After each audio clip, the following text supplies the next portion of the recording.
Totally crazy. All right. Welcome, everybody. It's October 1st, and I think what we'll do today is just draw a card for each one of the zodiac signs. All right. So a couple of shuffles, and then we'll move on. Okay. Hope everyone's doing well. Today is about 100 and something degrees out, so my cats are all laying on the floor, and I'm getting ready to join them. So as soon as we're done, oh my gosh. All right. Let's start with our big old Voyager deck. And let's start with Aries. Huh, how cute. Can't make this stuff up. Okay, so that's Aries. And there it is, right there. All right. This is a card that's telling me I'd like you to stay on your toes. Be ready for anything that might drop into your lap. The Four of Worlds to me is always about finding the financial security or feeling stable, like four legs on a table on the floor. Okay, so it's stable. Okay, so Aries in their impulsive way are just prone to not making plans before they do something. Well, this month, this could be a good month for Aries type energy. Something happens. See the sun right there? That's a possibility of the sun card, which is happiness card. And here's the Aries going, I know a good thing when I see it, I'm going to jump on it, right? So that's for my Aries friends.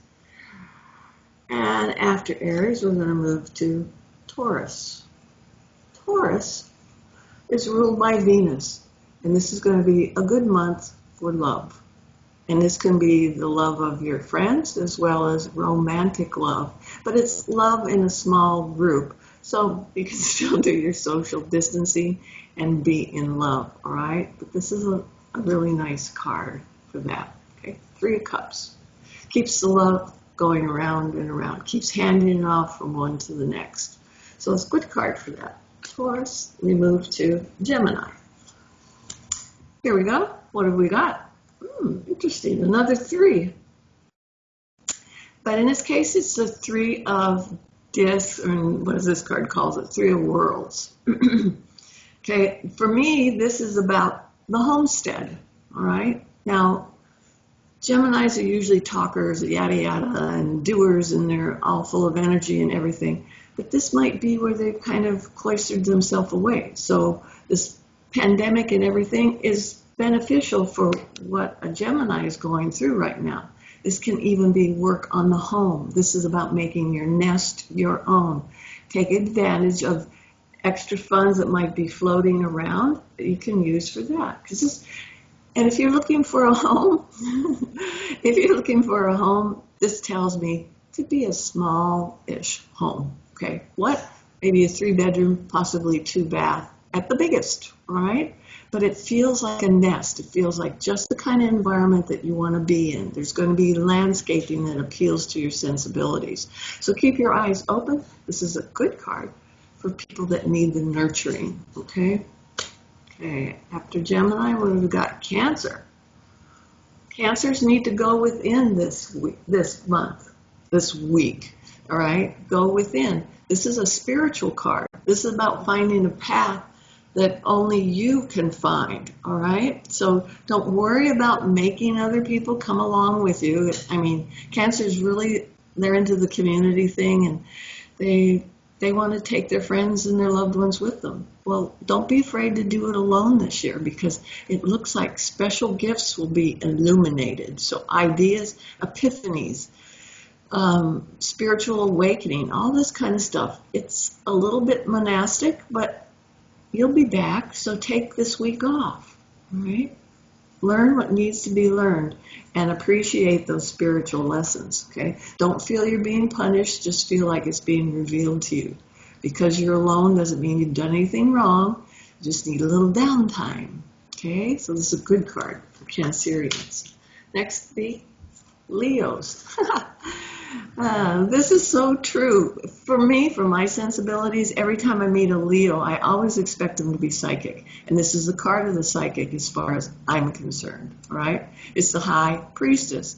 And following your intuition and your hunches and messages that you're getting from the beyond, right? So it could be a very psychic week for you. please, please pay attention. You may want to journal what you're dreaming about. You may need to record this information, and it'll be useful later. Feel like there's an idea that comes to one of you that needs to be turned into a book, and I'm seeing page by page. So it's not something you're going to sit down and just peel it off and get all those answers. It's like take your time, a little bit revealed to you at a time, right? I also have one thing to say, and it's like somebody's getting their eyebrows all revamped. So maybe you're getting into the fox eyebrow. Try not to overdo. All right, so after that comes Virgo. Virgo. Could be a stressful week for Virgos. This is a card of fear, and it may be that things pop up and happen, and you're like, oh my God, anything but that. And then you realize, okay, I can go with the flow. It's going to be okay. But nevertheless, the first reaction you're going to have is one of fear. Okay? So it looks like we're able to overcome that and move forward. This is about, Virgos don't always like to deal with their emotions. Okay? They want it to be something tangible, something they can do, something they can check off their list. And this looks like it's more about, yeah, but how do you really feel about it? What impact is this going to have on you emotionally? If you can face that, I think you'll come through the week a lot more encouraged than you entered the weekend, right? Okay, so after Virgo comes good old Libra. This could be a chance for Libras to make some money, and especially we were talking before about real estate. Might be a chance to be making money on something with real estate. It may be something that you buy, you have a huge amount of money for down payment, and then you might have to finance a couple of smaller ones or one smaller amount. So try not to look for the cheapest, but look for the one that fits you the best. This is beautiful when it comes to finding something that appeals to you or satisfies you. Okay? All right, but it looks like real estate. And after that, just know that money is affiliated with it, okay? I don't see it as money lost, but money. Okay. Okay, so now we're on to Scorpio. Look at Scorpio gets. Ta-da. Hope you've been good, Scorpios. Because this is my wheel of fortune. All right. It's not the wheel of misfortune, but it is the wheel of fortune. So if you've been really good, you're going to get rewarded for it. If you haven't, naughty, you're going to have to pay the price, and then you can get on with things, all right? This is a great card, and it's a major arcana, so no te preocupes, todo está bien, all right? It'll be okay, yeah. What happens after Scorpio? Sagittarius. Time to put your foot down. Nope, not doing that, don't want to do that, okay? It's telling me that there's going to be opportunities for you. People might try and tell you what to do or push you around a little bit. They don't know you, do they? Because when that happens to you, that's when all that power that you've been storing up for a long time comes into play. And this is what you want. You come first. You get to decide, right? And nothing should be holding you back. If somebody's filling you up with shoulds, say, thanks for trying to keep me safe, but I'm going to do it my own way.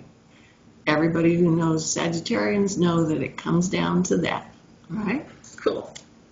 What comes after Sag? Capricorn. Here's our wise little old man, all right? So this is for male energy primarily, but it does have to do with female, okay? So let me speak to this first. This is, to me, this is like hyper-intelligent scientific fact. Well, Capricorns love that. It's like they want their facts, they want their details, they want their proof. But this is telling me he's got a gentle way of presenting it. So someone may come into your environment and they have lots to teach you, but you have to be willing to receive. They won't cast pearls before swine. If you're not paying attention, they're going to move on to the next person because they know that there is someone that's ready to receive the gift of inspiration. And it might as well be you, okay? This is a terrific card, and it helps you understand what's coming in the future and make your own choices. Like I said, it doesn't have to be casting pearls before swine, because if you're not ready for it or you're not deserving of it, you're not going to get it. So stay in your lane, do what's necessary, And it looks to me like there's going to be some really good, important information and people coming to you. Okay. Then I want to move on to Piscean energy. Hang on to your hats. It's going to be a bumpy ride, little ones, okay? So Pisces, they're on the ragged edge sometimes because their emotions are so much to the front of what they're doing. And this is telling me they're going to be highly sensitive to disruptions in the force, okay? So if you have a Piscean friend and they get up one morning and they say, you know, I just feel out of sorts, I don't really know why, and I thought of you, take the time to kind of sort that out, and maybe you want to stay home that day because your Piscean friend is going to notice when something's up, okay? And it might even be they notice it when it happens in your environment, okay? All right. And I guess I always do this. I always get my Aquarius. It's like, where does it go? Where does it belong? Let me see what the Aquarian card is. So we're just going to say that the Aquarian card gets the highlight of this particular week. All right. So have a look, because Aquarius comes before Pisces. And I don't know why. I always do that. This is really interesting to me. I believe Aquarians have a way of taking the esoteric and making it real. They're excellent at teachers or giving you the obvious to help you understand the unexpected, all right? And in this particular case, for the Aquarian influences, there's going to be spiritual messages that are coming, and it's saying just stay alert, that you'll get it, that you'll understand what they're trying to convey to you, but it feels otherworldly. So you might be getting a lot of like psychic impressions and bits of information, right? Kundalini energy gets stirred up and pulled from down to up, okay? Illuminate the unseen. It's you with the candle that helps you see what's on the outside, not just what's the obvious inside, okay? Anytime I see these particular colors, it always talks to me in the third eye chakra. So that is your psychic ability is going hog wild this week. This card tells me you have to discover it on your own. That's solitary walking. Ding, ding, ding. It's not a herd of people saying, follow me, I'll show you. Self-discovery. Go home, ponder that, and you'll come up with an epiphany. Right?